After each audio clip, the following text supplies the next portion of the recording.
The Prabhupada Connection. Memories. 64. By his example. The wit and wisdom of a C. Bhaktivedanta Swami Prabhupada. By Gurudas. Part 3, Chapter 1. Honoring Srila Prabhupada. Do something new. A C. Bhaktivedanta Swami. The more I was around Bhaktivedanta Swami, the more I loved him. He affected others that way, too. He never demanded respect, yet we all were very respectful of him. We whispered in his presence and let his words set the pace. He demonstrated determination, discipline, knowledge, and humility, woven together with threads of kindness, humor, and enthusiasm. In his presence it was easy to become interested and enthusiastic. He used jokes or stories to illustrate very important spiritual points. He did this with such ease that we absorbed his message and changed without knowing it. For example, he told me a story once about teaching math to students who claimed they couldn't learn the subject. As he told the story, he assumed the voices and faces of both the teacher and the students. How many feet are at the rear of the cow?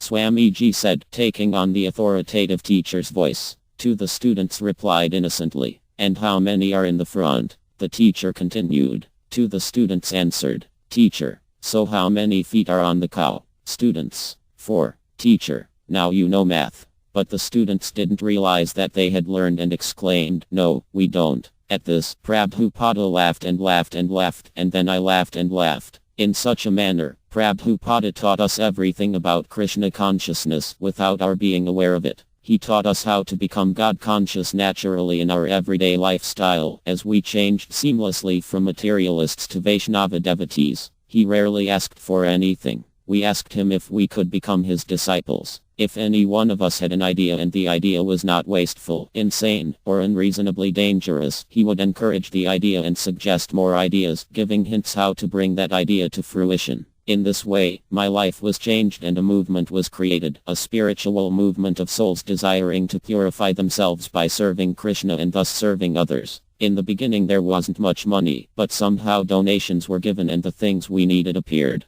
More than once there was no money for rent, but then someone would walk through the door and the rent would be paid. I saw many miracles happen. A miracle is a deviation from the norm, and as I became more disciplined and regulated, normal, I felt my life become also miraculous as I developed my relationship with His Divine Grace A.C. Bhaktivedanta Swami. One of Krishna's most magnificent pastimes was lifting Govardhan Hill. For 7 days his cowherd friends gazed at his beauty constantly, while being protected from lightning bolts and the weight of the large hill overhead. Although Lord Krishna, the Supreme Personality of Godhead, had the hill perfectly secured, he acted as if he needed help. In this way, he engaged the cowherd boys and girls in devotional service. Similarly, when I was with Prabhupada or serving in separation from him, I felt that he was, metaphorically speaking, holding up Govardhan Hill, which was the whole world. And although small, I was helping him. When the Swami suddenly became ill in San Francisco and we were in the temple praying for his recovery with our plaintive cries, chanting and bargaining with Krishna to make our father well again, we felt the symbolic crush of Govardhan Hill in the form of our beloved Guru's impending death. However, our consciousness was engaged completely in Swamiji and Krishna. As such, we didn't waver, speculate, or get distracted by any of Maya's baubles. We were focused and determined, just like the friends of Lord Krishna at Govardhan Hill. Prabhupada recovered and subsequently led us from one success to another throughout the following years. Many times Prabhupada told me, being joyful is a sign of spiritual advancement.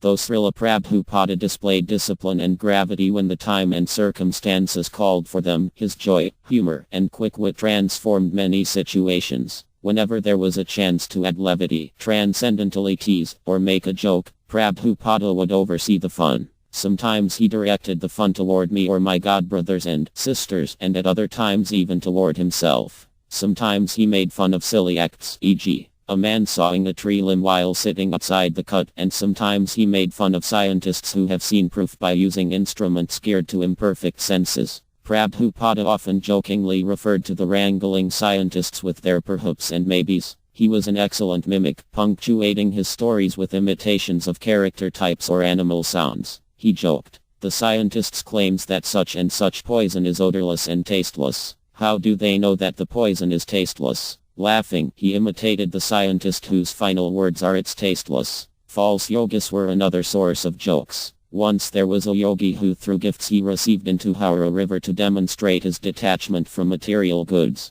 But at night he pulled the gifts out of the water in a fishing net. Prabhupada, like Shakespeare, made fun of material life and the many absurdities of this material world. The more time I spent with Srila Prabhupada, relishing his humor, the more love, faith, devotion, and spiritual practice began to outweigh my material ambitions. As we naturally cultivate our relationship, rasa, with Lord Krishna, so too does each and every disciple have a special rasa with his or her spiritual master. Many devotees can easily understand the mood of awe and reverence, but my special rasa with Prabhupada is friendship. I learned compassion by experiencing Prabhupada's humor and wit. Many times we related through humor, since neither of us could let a good joke pass us by. Prabhupada was accepting and open-minded to all, yet he could make each person feel special and wanted. Even if I had just seen him an hour before, he welcomed me as if we hadn't seen each other for a year. Sometimes he would even ask me for advice.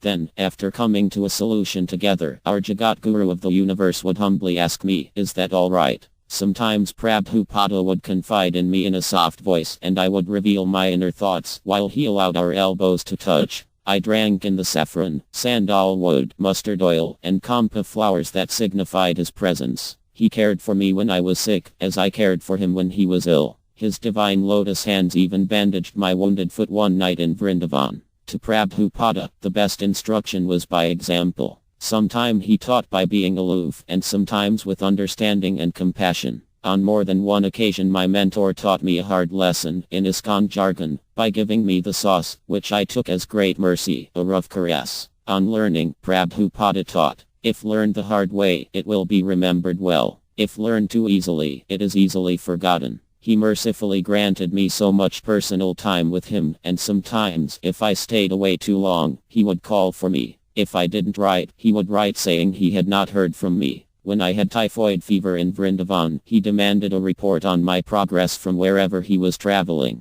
We walked side by side, slept in the same train compartment, held hands, stepped carefully into a dark basement and shuffled along groping the wall together till we found the door. We laughed and cried together. We sang and danced together. I ate Mahaprasadam, touched by his divine grace's lips, which he had slid onto my plate with golden lotus fingers. We held up a collapsing altar together, rode rickshaws, cars, trains, boats, planes, and walked 7 and more steps together side by side. Srila Prabhupada was the center, core, and zenith of all his students' lives. We wanted to please him and make his path easy and comfortable. We brought him dictaphones, pens, and watches. We cooked special dishes like shukta. We made garlands and knitted sweaters, all to please our Guru Maharaja. When he came to visit us, we gravitated toward him like flowers toward the sun. This phenomenon is analogous to Krishna and the Gopis, a living illustration of how the Gopis responded to Lord Krishna. They ran to him when they heard his flute, just as we ran to Prabhupada when we heard his voice or his singing.